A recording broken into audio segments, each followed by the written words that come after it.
2015 వచ్చిన తర్వాత 1 కోటి ఉన్న మెట్రిక్ టన్ ప్రొక్యూర్మెంట్ కేసీఆర్ గారు వచ్చిన 10 సంవత్సరాలలో 8,90,00,000 ప్రొక్యూర్మెంట్ డాక్యుమెంట్ చేసింటారు. ఇది దానికి సంబంధించి అధ్యక్ష మంత్రి గారు ఏం చెప్పారంటే మీరు క్లారిఫికేషన్ అడగండి, మీరు స్పీచ్ ఇస్తా అంటే ఎట్లా? మీరు క్లారిఫికేషన్ అడగండి, మీరు డౌట్ గౌరవ మంత్రి గారు, మినిస్టర్ గారు కాదు. మంత్రి గారు నేను ఒకటే విషయం అధ్యక్ష సి ఇట్లా హౌస్ ని మిస్లీడ్ చేయొద్దు అధ్యక్ష, హౌస్ ని మిస్లీడ్ చేయొద్దు. సభ్యులందరూ అర్థం చేసుకోవాలి. What is important for the state? ఎంత ప్రొడ్యూస్ చేసినాం అనేది ఇంపార్టెంట్. ప్రొక్యూర్మెంట్ మీరు బయట మార్కెట్ లేకుంటే మీరు ప్రొక్యూర్ చేయాలి. బయట మార్కెట్ రైతులకి ఎక్కువ ధర వస్తుంటే మనం ప్రొక్యూర్మెంట్ చేయాలి. అధ్యక్ష I just want to clarify to all members. దయచేసి కమలాకర్ గారు, you're also civil supplies minister. Sir okay, నేనేమంటారా సరే, నేను ఒక్క నిమిషంలో ఐ ఫినిష్. అధ్యక్ష, నేను ఒకటే విషయం చెప్తున్నా.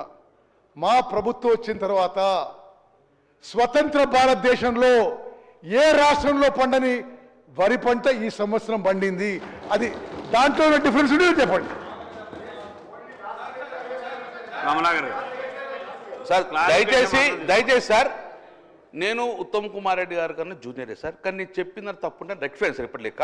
కానీ నేను చెప్పకముందే మీరు సార్, నేనేమన్నా పంట పండింది డెఫినెట్గా కేసీఆర్ గారి భయంలో పండింది. నేనేమంటున్నా సార్, పండిన పంట మొత్తం కొనే బాధ్యత సివిల్ సప్లైస్ సార్. మీరు సకాలంలో కొనుగోలు కేంద్రాలు ఏర్పాటు చేయకపోవడం వల్ల దళారులకు అమ్ముకొని పంట మొత్తం కూడా నష్టపోయే అధ్యక్ష. ఎగ్జాంపుల్ చెప్తారు మీరు ఎట్లా అధ్యక్ష. కమలాకర్ గారు నా పాత మిత్రుడు, అబద్ధాలు చెప్పొద్దు కమలాకర్ గారు, అబద్ధాలు చెప్తున్నావు. మీ వాళ్ళు ప్రొక్యూర్మెంట్స్ తెరిచే ముందే మనం తెరిచినాము, వాళ్ళకంటే ఎక్కువ ప్రొక్యూర్మెంట్ సెంటర్ తెరిచినాము. ఇట్ ఈస్ ఓన్లీ బికాస్ మనం బయట బెటర్ మార్కెట్ రేట్ ఇచ్చినాం కాబట్టి రైతులు బయట అమ్ముకున్నారు, ప్రొక్యూర్మెంట్ సెంటర్కి రాలేదు. మంత్రి గారు సార్, స్పీకర్ సార్ ఇట్లా ఓకే కడియదు సార్. మాకు స్పీకర్ సార్ మాకు అవకాశం ఇచ్చి కడియకు సార్ దయచేసి. సార్ మీరు క్లారిఫికేషన్లలో క్లియర్ అవుతున్నారు సార్. మంత్రి గారిని సూట్ కడుతున్నారు కోన్ సార్. ప్రొక్యూర్మెంట్ మంత్రి గారే చెప్పారు ప్రొక్యూర్మెంట్ తగ్గింది అన్నాడు సార్. పోనీ సార్ క్లియర్గా చెప్తున్నాం సార్. ఈ ప్రభుత్వం సంబంధించి గౌరవ మంత్రి గారు ఇక్కడే ఉన్నారు సార్. మనము జనరల్గా ప్రొక్యూర్మెంట్ బియ్యాన్ని అన్నీ కూడా మనము యాక్షన్ పెడదామని గౌరవ సివిల్ సప్లై మంత్రి గారు సార్ 23 ఫిబ్రవరి 2024 గవర్నమెంటు కొత్త గవర్నమెంట్ తమ గవర్నమెంట్ 23 గవర్నమెంట్ వచ్చింది అధ్యక్ష. ఆ రోజు ఇదే మంత్రి గారు 35 లక్షల మెట్రిక్ టన్ ధాన్యాన్ని అమ్మాలని చెప్పేసి నిర్ణయం చేసిన జరిగింది అధ్యక్ష. దానికి 7,000 కోట్ల రూపాయలు వస్తాయని చెప్పేసి యాక్షన్ చేయడం జరిగింది అధ్యక్ష. ఆ రోజు మంత్రి గారు ఒక 3 నెలల లోపల ఈ యొక్క మొత్తము లిఫ్ట్ చేయాలి. ఈ వడ్లు లిఫ్ట్ చేసి 7,000 కోట్ల రూపాయలు ఖజానాకు జమ చేయాలని చెప్పేసి తమ నిర్ణయం చేసిండ్రు. డేట్ కూడా ఫిక్స్ చేసిన అధ్యక్ష. 23 మే 24 వరకు ఇచ్చేయాలని చెప్పింది అధ్యక్ష. ఆ రోజు మొత్తం డబ్బులు కట్టలేదు, ఆయనే లిఫ్ట్ చేయలే కాంట్రాక్ట్ అధ్యక్ష. తర్వాత మళ్ళీ మీరు 3 నెలలు మళ్ళీ ఎక్స్టెండ్ చేశారు అధ్యక్ష. 23 సెప్టెంబర్ 24 వరకు అవకాశం ఇచ్చింది అధ్యక్ష. మళ్ళీ కట్టలేదు, మళ్ళీ లిఫ్ట్ చేయాలి అధ్యక్ష. చివరకు లాస్ట్గా 31/12/24 వరకు ఇచ్చారు అధ్యక్ష. మళ్ళీ నిన్నగాక మొన్న మళ్ళీ 3 నెలలు అంటే 1 సంవత్సరం మీద 1 నెల వరకు కూడా ఇంతవరకు ఆ టెండర్ యొక్క 7,000 కోట్ల రూపాయలు మనకు జమ కాలే అధ్యక్ష. కనీసం వారందరూ కూడా ఆ కాంట్రాక్టర్ కూడా నేను మిమ్మల్ని రిక్వెస్ట్ చేస్తున్నా మంత్రి గారు, 7,000 కోట్ల రూపాయలు జమ కాకపోవడం వల్ల ఇంతవరకు జమ అయింది 3,000 నుంచి 3,500 కోట్ల అధ్యక్ష.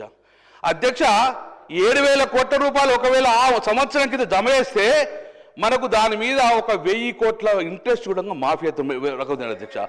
ఆ రోజు అధ్యక్ష 7,000 కోట్ల రూపాయలు అధ్యక్ష, జమ చేయలేదు కాబట్టి అధ్యక్ష అసలు ఆ పరిస్థితి ఎందుకు ఏర్పడ్డది? మీరు ఒక 2,000 మిల్లర్ల దగ్గర సెక్యూరిటీ లేకుండా గవర్నమెంట్ స్టాక్ పెట్టిర్రు. మీరు 2,000 మిల్లర్ల దగ్గర స్టాక్ పెట్టిర్రు. నేను కేసీఆర్ గారి అసెంబ్లీ స్పీచ్ మీకు రికార్డు పంపిస్తా. ఇది పూర్తిగా ఖరాబైన ప్యాడీ అని శాసనసభలో ఆనాడు ముఖ్యమంత్రి కేసీఆర్ ప్రకటించారు. భారతదేశంలో జరిగిన అప్పుడు కానీ ముందు కానీ తర్వాత కానీ అన్ని ప్యాడీ యాక్షన్స్ లో హైయెస్ట్ ప్రైస్ వచ్చింది తెలంగాణలో ప్యాడీ యాక్షన్ వచ్చని చెప్పి. Telangana paddy action price Chhattisgarh లో వేరే రాష్ట్రాలన్నిటికన్నా ఎక్కువ వచ్చింది. కేసీఆర్ గారు ఆ ప్యాడీ పనికిరాదు అందుకోసం ఆప్షన్ చేసుకొని శాసనసభలో స్టేట్మెంట్ ఇచ్చిండ్రు. కమలాకర్ గారు మైక్ సార్ మీరు ఎందుకు మీరేనా అడుగుతాయండి సార్. అమ్మటానికి మేము స్వాగతిస్తున్నాం. చెడిపోయిన ధాన్యాన్ని అమ్మవలసిందే. అందులో ఎక్కడ మీరు అమ్మినందుకునే వేయండి సార్. కానీ అమ్మిన ధాన్యానికి డబ్బులు ఇంతవరకు ఆ కాంట్రాక్టర్ ఎందుకో ఖజానాకు జమ చేయలేదు.